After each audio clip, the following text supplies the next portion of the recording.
ദേശീയ രാഷ്ട്രീയത്തിൽ നിന്നും പാർലമെന്റിൽ നിന്നും രാഹുൽ ഗാന്ധിയെ ശാശ്വതമായി ഒഴിവാക്കാൻ സാധിച്ചാൽ ഇപ്പോൾ BJPക്ക് പിന്നെ എന്തൊരു സൗകര്യവും സുഖമായിരിക്കും. എത്ര മനോഹരമായ ഒരു സ്വപ്നമാണ് അതല്ലേ? ആശയപരമായോ ജനങ്ങളുടെ കോടതിയിലോ തോൽപ്പിക്കാൻ പറ്റാത്ത ആളുകളെ ലോക്സഭയിലെ ഭൂരിപക്ഷം ഉപയോഗിച്ച് ഉന്മൂലനം ചെയ്യാനുള്ള ഒരു ശ്രമം, അതാണ് ഇപ്പൊ BJP ആരംഭിച്ചിരിക്കുന്നത്. ഈ ലോക്സഭയിലെ ഭൂരിപക്ഷം എന്ന് പറഞ്ഞാൽ അത് അത്ര അങ്ങോട്ട് ശരിയല്ല കേട്ടോ. BJPക്ക് സ്വന്തമായിട്ട് ഭൂരിപക്ഷമില്ലല്ലോ. കഴിഞ്ഞ തെരഞ്ഞെടുപ്പില് ജനം അത് കൊടുത്തില്ലല്ലോ. പിന്നെ JDUവിന്റെയും TDPയുടെയും സഹായത്തോടെ അവരുടെ ദയാദാക്ഷിണ്യത്തിലാണല്ലോ നമ്മുടെ മോദി സാറ് ഭരിക്കുന്നത്. ഇനിയിപ്പോ രാഹുൽ ഗാന്ധിയെ പാർലമെന്റിൽ നിന്ന് പുറത്താക്കാനുള്ള നീക്കത്തിന് ഈ TDPയും JDUവും ഒക്കെ സപ്പോർട്ട് ചെയ്യുമോ, പിന്താങ്ങുമോ, അത് നമുക്ക് അറിഞ്ഞുകൂടാ. BJPയേക്കാൾ ജനാധിപത്യ ബോധമുള്ള പാർട്ടികളായിട്ടാണ് നമ്മളെ അവരെയൊക്കെ മനസ്സിലാക്കിയിരിക്കുന്നത്. അതോടെ നിൽക്കട്ടെ. രാഹുൽ ഗാന്ധിയുടെ മൂക്ക് ചെത്തണമെന്നാണ് BJPയുടെ തീരുമാനം. ഇത് സാധാരണ MPമാരെടുത്തൊരു തീരുമാനമല്ല കേട്ടോ. ഇതുപോലുള്ള തീരുമാനങ്ങള് അല്ലെങ്കിൽ നീക്കങ്ങള് അതൊക്കെ മോഡി സാറും രാജ്നാഥ് സിംഗ് സാറും അമിത്ഷാ സാറും ഒക്കെ ചേർന്ന് എടുത്തതായിരിക്കണം. അദ്ദേഹത്തിന്റെ മൂക്ക് അങ്ങ് ചെത്തിക്കളഞ്ഞേക്കാം, പിന്നെ തീർന്നല്ലോ. നിഷികാന്ത് ദുബെ എന്ന് പറയുന്ന ഒരു MP ഉണ്ട് BJPക്ക്. BJPയുടെ പാർലമെന്റിലെ ചില ഡർട്ടി ജോബ്സ് ഒക്കെ ചെയ്യാൻ നിയുക്തനാകുന്ന ഒരാളാണ്.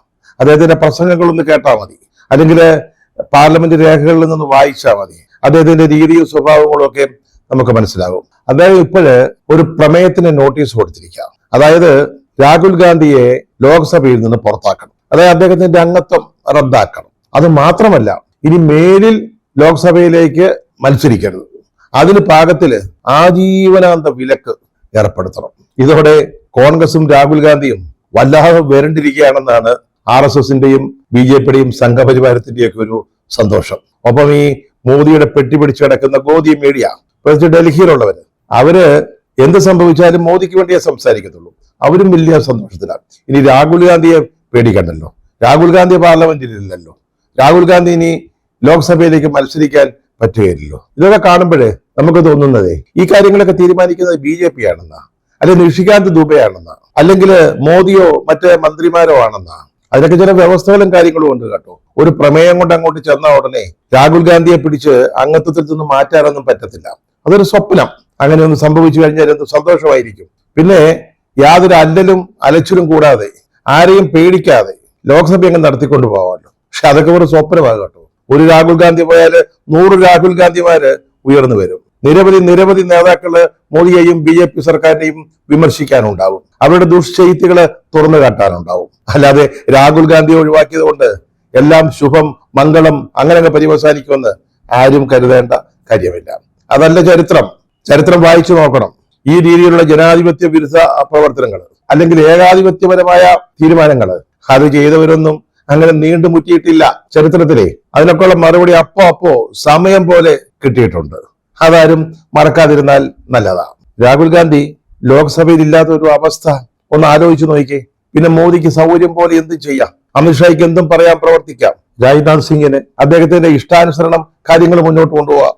ഇനി നമ്മുടെ അതിർത്തിയില്, ഇന്ത്യ ചൈന അതിർത്തിയില് ചൈനീസ് പട്ടാളം നമ്മുടെ അതിർത്തി ഭേദിച്ച് കടന്നു വരാൻ, ഇന്ത്യയിലേക്ക് കടക്കാൻ വന്ന് നിൽക്കുമ്പോൾ നമ്മുടെ പ്രധാനമന്ത്രിയും രക്ഷാമന്ത്രിയും പറയുകയാണ് സൈന്യത്തിന് ഇഷ്ടമുള്ളത് ചെയ്തോളാൻ.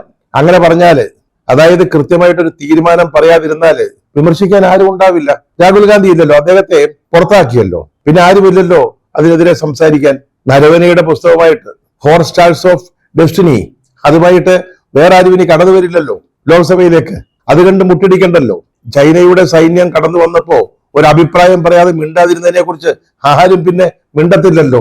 അതുപോലെ തന്നെ ബ്ലാക്ക് മെയിലിങ്ങിന് വഴങ്ങി, അമേരിക്കയുടെ ട്രംപിന്റെ ബ്ലാക്ക് മെയിലിങ്ങിന് വഴങ്ങി ഇന്ത്യയുടെ താല്പര്യങ്ങൾ തീരെഴുതി കൊടുത്തുകൊണ്ട് അമേരിക്കയ്ക്ക് വിൽക്കുന്ന തരത്തിലുള്ള കരാറുകൾ ഉണ്ടായാൽ അതിനെ വിമർശിക്കാൻ ആളുണ്ടാവില്ലല്ലോ. സ്പീക്കർ പ്രതിപക്ഷത്തിന് നീതി നിഷേധിച്ചാൽ അതിനെ ചെറുക്കാൻ ആളുണ്ടാവില്ലല്ലോ. അങ്ങനെയൊക്കെയാണ് ഇവ BJP സംഘപരിവാരം മോദിയും കൂട്ടരും സ്വപ്നം കാണുന്നത്. അതാണ് നേരത്തെ പറഞ്ഞത്, ഒരു രാഹുൽ ഗാന്ധി പോയാല് 100 കണക്കിന് രാഹുൽ ഗാന്ധിമാര് എഴുന്നേറ്റ് വരുമെന്ന്. നമ്മുടെ സ്വാതന്ത്ര്യ സമരത്തിൽ കണ്ടതാ. ബ്രിട്ടീഷുകാരുടെ എല്ലാ ശക്തിയും പ്രയോഗിച്ചു. വെടിയും പടയും ഒക്കെ കോൺഗ്രസിനെതിരായിട്ട് പ്രയോഗിച്ചതാ. പക്ഷെ ആരും പടക്കളത്തിൽ നിന്ന് ഓടിപ്പോയില്ല. ബ്രിട്ടീഷുകാർക്ക് മാപ്പെഴുതി കൊടുത്ത് രക്ഷപ്പെട്ടില്ല. സമരവുമായി മുന്നോട്ട് നീങ്ങി. അവസാനം സൂര്യനസ്തമിക്കാത്ത സാമ്രാജ്യം, ബ്രിട്ടീഷ് സാമ്രാജ്യം ഇന്ത്യക്ക് സ്വാതന്ത്ര്യം നൽകാൻ തയ്യാറായി. അതാണ് ചരിത്രം, ഇന്ത്യയുടെ ചരിത്രം. നിങ്ങൾ ഈ പറയുന്ന ഇന്ത്യ ഒന്നുമല്ല യഥാർത്ഥ ഇന്ത്യ. ആ മഹനീയമായ ചരിത്രം ഒരിക്കൽ കൂടെ വായിച്ചിട്ട് രാഹുൽ ഗാന്ധിയെ ലോക്സഭയിൽ നിന്ന് പുറത്താക്കാനുള്ള നീക്കവുമായി വരുന്നതായിരിക്കും നല്ലത്. നിങ്ങൾ ഈ പ്രതിപക്ഷ നേതാവെന്ന് പറഞ്ഞാൽ എന്താ ഉദ്ദേശിച്ചത്?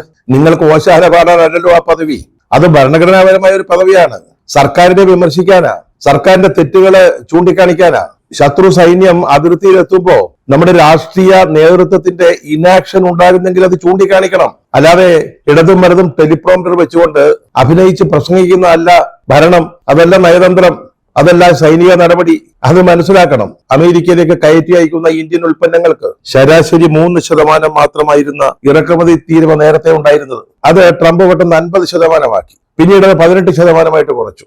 അയ്യോ, 50-ൽ നിന്ന് തീരുവ 18 ആക്കിയേ, അത് കുറച്ചേ, അത് മോദിയുടെ സ്വാധീനം കൊണ്ടാണ് എന്നൊക്കെ പറഞ്ഞ് കാറി വിളിച്ച് നടക്കുകയാണ് ഇപ്പോഴ് BJP. വാസ്തവത്തിൽ എന്താണ് സംഭവിച്ചത്? 1% പോലും ഇറക്കുമതി ചുങ്കം കൂടാതെ അമേരിക്കയുടെ ഉൽപ്പന്നങ്ങൾ ഇന്ത്യയിലേക്ക് ഇറക്കുമതി ചെയ്യാം. പ്രത്യേകിച്ച് കാർഷികോൽപ്പന്നങ്ങൾ. നമ്മളിവിടെ ഉൽപ്പാദിപ്പിക്കുന്ന കാർഷിക ഉൽപ്പന്നങ്ങൾ അമേരിക്കയിലെ വൻകിട കർഷകര് അവർക്ക് ഇന്ത്യയിലേക്ക് ഇറക്കുമതി ചെയ്യാൻ പറ്റും. നമ്മുടെ കർഷകര് ഒരു ദിവസം തള്ളി നീക്കാൻ കഷ്ടപ്പെടുമ്പോ, ബുദ്ധിമുട്ടുമ്പോ അമേരിക്കയിലെ വൻകിടക്കാരുടെ ഉൽപ്പന്നങ്ങൾ ഇതാ ഇന്ത്യയിലെ വിപണികൾ നിറയ്ക്കാൻ പോവുകയാണ്. ഇതാണോ രാജ്യസ്നേഹം, ദേശസ്നേഹം? നമുക്ക് ഏത് രാജ്യത്തു നിന്ന് എണ്ണ വാങ്ങണം എന്ന് തീരുമാനിക്കാനുള്ള അവകാശം പോലും ഇല്ലെന്ന്. അതാണ് ഈ കരാറിന്റെ ഒരു പ്രത്യേകത. റഷ്യയിൽ നിന്ന് വില കുറച്ച് കിട്ടിയിരുന്നതാണ്, എണ്ണ വാങ്ങിച്ചിരുന്നതാണ്. ഇപ്പൊ എന്താണ്? ഒന്നുകിൽ വെനീസുലയിൽ നിന്ന് വാങ്ങിച്ചോളണമെന്നേ, അല്ലെങ്കിൽ അമേരിക്ക വരും, അവിടുന്ന് വാങ്ങിച്ചോളണം ട്രംപ് തീരുമാനിക്കുന്ന വിലയ്ക്ക്. കാരണം വെനീസുലയും ഇപ്പോൾ ട്രംപിന്റെ നിയന്ത്രണത്തിലാണ്. അപ്പോ ഇത്തരത്തിലുള്ള കരാറുകള്, വ്യാപാര കരാറുകൾ വരുമ്പോൾ അതിനെ പാർലമെന്റില്, ലോക്സഭയില്, രാജ്യസഭയില് എതിർക്കുന്നത് നിങ്ങൾക്ക് രാജ്യദ്രോഹമാണ്, ദേശവിരുദ്ധ പ്രവർത്തനമാണ്. അതുകൊണ്ടാണ് രാഹുൽ ഗാന്ധിയെ നിശബ്ദനാക്കാൻ, അദ്ദേഹത്തെ ലോക്സഭയിൽ നിന്ന് പുറത്താക്കി ഒന്നുമല്ലാതാക്കാൻ നിങ്ങൾ ഇത്തരത്തിലുള്ള ഉഡായിപ്പുമായിട്ട് വരുന്നത്. ഒരു കാര്യം മനസ്സിലാക്കിക്കൊള്ളണം, ഈ പാർലമെന്റ് എന്ന് പറയുന്നത് ആരുടെയും തറവാട്ട് സ്വത്തൊന്നുമല്ല. രാഹുൽ ഗാന്ധി പാർലമെന്റ് മന്ദിരത്തിന്റെ ഓടിളക്കി ഇതിനകത്ത് കടന്നതുമല്ല. ജനങ്ങളുടെ അംഗീകാരം നേടിക്കൊണ്ട് വൻ ഭൂരിപക്ഷം കരസ്ഥമാക്കി. അങ്ങനെയാണ് രാഹുൽ ഗാന്ധി ലോക്സഭയിലേക്ക് എത്തിയത്. നിങ്ങളൊരു പ്രമേയം വഴി അങ്ങ് വിചാരിച്ചാൽ അദ്ദേഹത്തെ ഇല്ലാതാക്കി കളയാം, മൂക്ക് എത്തിക്കളയാം. അതാണ് നിങ്ങളുടെ ഒരു സ്വപ്നം. എപ്സ്റ്റീൻ ഫയൽ എന്ന് ഒന്ന് പറഞ്ഞതേ ഉള്ളൂ രാഹുൽ ഗാന്ധി ലോക്സഭയില്. ഹർദീപ് സിംഗ് പുരി എന്ന കേന്ദ്രമന്ത്രിയുടെ പേരും ഒന്ന് മിണ്ടി. അപ്പോഴത്തേക്ക് കാലിളകി, അടിവസ്ത്രം നനഞ്ഞു. കാരണം ലോകം കണ്ട ഏറ്റവും വലിയ ലൈംഗിക കുറ്റവാളികളിൽ ഒരാളായ എപ്സ്റ്റീന്റെ ഫയലുകളില് ഇനിയും ധാരാളം പേരുടെ പേരുകളുണ്ട്. അതിനെപ്പറ്റി ചില സൂചനകള് വന്നിട്ടുണ്ട്. അതൊക്കെ പുറത്തേക്ക് വന്നാൽ കാര്യങ്ങൾ കുഴയും കേട്ടോ. കൂഹളിച്ചൊക്കെ കുഴയുന്ന പോലെ കുഴയും. അത് വരരുത്.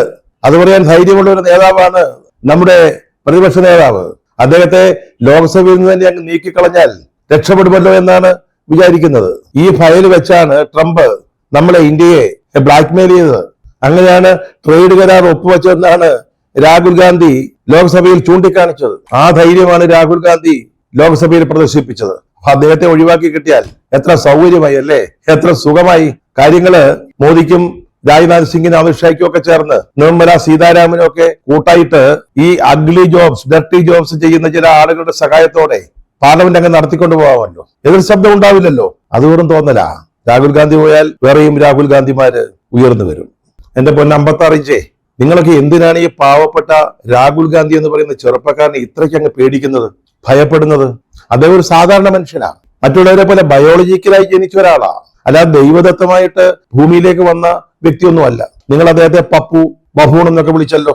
ഈ കഴിഞ്ഞ ദിവസം ഹർദീപ് സിംഗ് പുരി ബഫൂൺ എന്ന് അദ്ദേഹത്തെ വിശേഷിപ്പിച്ചത്. എപ്സ്റ്റീൻ ഫയലില് രാഹുൽ ഗാന്ധി ചൂണ്ടിക്കാട്ടിയ ഒരു പേരാ. അത് കഴിഞ്ഞപ്പോഴത്തേക്ക് പത്രസമ്മേളനം, അഭിമുഖ സംഭാഷണങ്ങൾ ജഗ പുകയായിരുന്നു. പക്ഷെ അദ്ദേഹം സമ്മതിക്കേണ്ടി വന്നു. 3-4 തവണ എപ്സ്റ്റീനുമായി ബന്ധപ്പെട്ടിട്ടുണ്ടെന്ന്, കണ്ടിട്ടുണ്ടെന്ന്. അതൊരു NGO വഴിക്കാണെന്ന്, നോൺ ഗവൺമെന്റ് ഓർഗനൈസേഷൻ, അതുവഴിക്കാണെന്ന്. മനസ്സിലായില്ലേ? നിങ്ങൾ ബഫൂൺ, പപ്പു എന്നൊക്കെയാണല്ലോ വിളിക്കുന്നത്. എന്തിനാണ് അത്തരത്തിലുള്ള ഒരാളിനെ പേടിക്കുന്നത്? കോൺഗ്രസിന്റെ ഒരു സാധാരണ നേതാവാണ്. അതിനപ്പുറത്തൊന്നും കോൺഗ്രസ്സുകാർ അവകാശപ്പെടുന്നില്ല. പക്ഷെ ഒരു വ്യത്യാസമുണ്ട്. അതെന്താണെന്നറിയാവും? സ്വാതന്ത്ര്യ സമരകാലത്ത് ബ്രിട്ടീഷുകാരുടെ മുമ്പില് മാപ്പെഴുതി കൊടുത്ത പാരമ്പര്യമുള്ള ഒരു കുടുംബത്തിൽ നിന്നല്ല രാഹുൽ ഗാന്ധി വരുന്നത്. സ്വന്തം സ്വത്തുപോലും രാജ്യത്തിന് വേണ്ടി ത്യജിച്ച ഒരു കുടുംബത്തിൽ നിന്നാണ്. എത്രയോ ദിവസങ്ങളിൽ നെഹ്റു ജയിലിൽ കിടന്നിട്ടുണ്ട്. ഒരു തവണ പോലും മാപ്പെഴുതി കൊടുത്തിട്ടില്ല. ആ വ്യത്യാസം മറ്റുള്ളവരും രാഹുൽ ഗാന്ധിയും തമ്മിലുണ്ട്. ഇതാണോ സാർ ജനാധിപത്യം? നമ്മുടെ ഒരു ജനാധിപത്യ രാജ്യമല്ലേ, ഒരു മാതൃകാ ജനാധിപത്യ രാജ്യമായിരുന്നില്ലേ? ഇപ്പോൾ ഇവിടെ എന്താണ് നടക്കുന്നത്? എതിർപക്ഷത്തിന്റെ ശബ്ദം പോലും നിങ്ങൾ അടിച്ചമർത്തുകയാണ്. അത് പാർലമെന്റിലാണെങ്കിലും പുറത്താണെങ്കിലും സ്പീക്കർ അടക്കമുള്ളവരുടെ സഹായത്തോടെ. പക്ഷപാതത്തിന്റെ പേരിൽ സ്പീക്കർക്കെതിരെ അവിശ്വാസ പ്രമേയത്തിന് നോട്ടീസ് കൊടുക്കാൻ പ്രതിപക്ഷം നിർബന്ധിതമായ ഒരു രാജ്യമായിട്ട് ഇത് മാറിയിരിക്കുകയാണ്. ഇത് ഭരണപക്ഷത്തിന്റെ ഏകാധിപത്യം നടപ്പാക്കുന്ന സംവിധാനമല്ല ഇവിടെയുള്ളത്, ജനാധിപത്യമാണ്. എത്രയായാലും നിങ്ങൾക്ക് ഇന്ത്യ ഇങ്ങനെ ഭരിക്കാൻ സാധിക്കും? കഴിഞ്ഞ തവണ നിങ്ങൾക്ക് സ്വന്തമായിട്ട് ഭൂരിപക്ഷം പോലും കിട്ടിയിട്ടില്ല എന്ന് ഓർക്കേണ്ടതുണ്ട്. ലോക്സഭയിൽ ഒരു ഡെപ്യൂട്ടി സ്പീക്കറെ നിയമിക്കാൻ പോലും നിങ്ങൾ ഭയപ്പെടുകയാണ്. കീഴ്വഴക്കം അനുസരിച്ച് കോൺഗ്രസിന് കൊടുക്കണം എന്നുള്ളത് കൊണ്ട് മാത്രം. ഇതാണോ നിങ്ങളുടെ ജനാധിപത്യം? രാഹുൽ ഗാന്ധിയുടെ ആത്മവിശ്വാസവും എനർജിയും യഥാർത്ഥ രാജ്യസ്നേഹവുമാണ് നിങ്ങളെ ഭയപ്പെടുന്നത്. അദ്ദേഹം സംസാരിക്കുന്നതേ ഈ രാജ്യത്തിന് വേണ്ടിയാ, അല്ലാതെ കോൺഗ്രസ് പാർട്ടിക്ക് വേണ്ടി മാത്രമല്ല. അത് പാർലമെന്റിനുള്ളിലായാലും പുറത്തായാലും ആ എനർജി അദ്ദേഹം പ്രദർശിപ്പിക്കുന്നുണ്ട്. കഴിഞ്ഞ ദിവസം രസകരമായ 1-2 സന്ദർഭങ്ങൾ ഇന്ത്യ കാണുകയുണ്ടായി. പാർലമെന്റിന് പുറത്ത് കേന്ദ്രമന്ത്രിമാരായ അശ്വിനി വൈഷ്ണവും പ്രഹ്ലാദ് ജോഷിയും സംസാരിച്ചുകൊണ്ട് നിൽക്കുന്നു. രാഹുൽ ഗാന്ധി അവരുടെ അടുത്തേക്ക് ചെല്ലുന്നു. പാർലമെന്റ് മന്ദിരത്തിന് പുറത്താ. എന്നിട്ട് അദ്ദേഹം പറഞ്ഞു, ഞാനും കൂടാം, നിങ്ങൾക്ക് പറയാനുള്ളത് പറയുക, ഞാൻ എനിക്ക് പറയാനുള്ളത് പറയാം. പിന്നെ നമ്മൾ കണ്ടത് അശ്വിനി വൈഷ്ണവും പ്രഹ്ലാദ് ജോഷിയും സ്കൂട്ടാകുന്നതാ, സ്ഥലം വിടുന്നതാ, കണ്ടം വഴി ഓടുന്നതാ. രൺവീർ ബിട്ടു എന്ന് പറയുന്ന ഒരു BJP നേതാവ് പണ്ട് കോൺഗ്രസിലായിരുന്നു. അതുവഴിയാണ് രാഷ്ട്രീയത്തിലെ ഓരോ ഏണിപ്പിടികളും ചവിട്ടിക്കടന്നത്. ഒടുവിൽ അദ്ദേഹം കോൺഗ്രസിൽ നിന്ന് രാജിവെച്ച് BJPയിൽ ചേർന്ന് അവിടെ മന്ത്രിയായി. അദ്ദേഹത്തെ കണ്ടപ്പോ രാഹുൽ ഗാന്ധി പറഞ്ഞു, ഇതാ നോക്കിക്കോളൂ, ഒരു ചതിയൻ കടന്നു വരുന്നു. അതാണ് രാഹുൽ ഗാന്ധിയുടെ ധൈര്യം. അതിനെതിരായിട്ട് കുറച്ച് പ്രതിഷേധമൊക്കെ ഉണ്ടായി. ഡൽഹിയില് ഒന്നും സംഭവിച്ചില്ല. ഈ പ്രമേയമൊന്നും കാണിച്ച് പേടിപ്പിക്കേണ്ട എന്ന് രാഹുൽ ഗാന്ധി കൃത്യമായിട്ട് പറഞ്ഞിട്ടുണ്ട്. നിങ്ങൾ കേസെടുത്താലും ലോക്സഭയിൽ നിന്ന് പുറത്താക്കിയാലും ഇവിടുത്തെ കർഷകർക്ക് വേണ്ടി, ഇവിടുത്തെ സാധാരണക്കാർക്ക് വേണ്ടി എന്നും പോരാടാനുണ്ടായിരിക്കുമെന്നാണ് അദ്ദേഹം പറഞ്ഞത്. അതാണ് രാഹുൽ ഗാന്ധിയും നിങ്ങളുമൊക്കെ തമ്മിലുള്ള വലിയ വ്യത്യാസം. നിങ്ങൾ കർഷകരെ മറന്നു, സാധാരണക്കാരെ മറന്നു. അമേരിക്കയുമായിട്ടുള്ള ട്രേഡ് കരാറ് ഒപ്പുവെച്ചപ്പോൾ രാഹുൽ ഗാന്ധി പറയുന്നു, അല്ലെങ്കിൽ അദ്ദേഹം അവർക്ക് വേണ്ടി ഇനിയും പോരാടുമെന്ന്. ഏതായാലും മോദിയുടെയോ ഓം ബിർളയുടെയോ ഒന്നും മുമ്പില് മാപ്പ് ചോദിക്കാനായിട്ട് രാഹുൽ ഗാന്ധി വരില്ല. ഇത് വേറെ വിത്ത, ശാഖയിൽ കിളിർത്തതും അല്ല.